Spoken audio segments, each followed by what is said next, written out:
Okay, the next part of this is going to be multiplying decimals. So same thing with our signs. If we have a positive and a negative, we know our answer is going to be negative.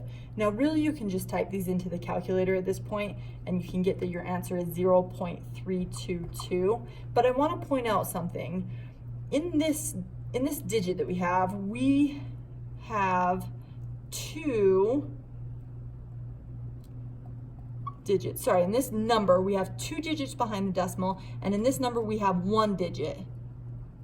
You guys will notice that those two, if they're added together, will create this whole 3 digits that we have right here.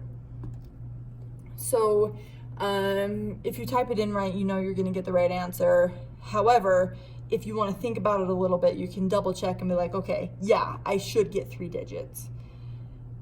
Be careful with that because sometimes it works out to be a little bit funny. Let me show you what I mean by that. So if I have a negative 5.2 and I'm timesing it by a negative 5, well, that in the calculator, I type it all in, and negative times negative is a positive, which it should be, and I want to double check that in my own head, and it gives me a 26. Well, this has 1 digit, and this doesn't have any. So there are 0 digits behind this decimal. So I'm going to do it over here by hand, and I'll show you why that works out. Negative 5.2 times 5 is going to be 5 times 2 is 10, so 0 carry the 1. 5 times 5 is 25, plus 1 is 26, and it's a negative. So I see right here that I have 1 digit behind the decimal, so I have to move this decimal over 1. So because this was a 0 that I had right here, I don't show it on my final answer.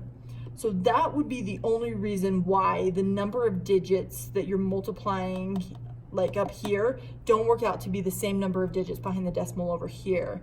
But realize there might be a 0 that we don't show and that the calculator won't show.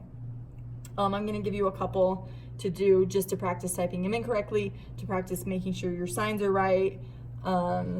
If you want to do it by hand, like, you're more than welcome to. You would just do it like you do all the other numbers.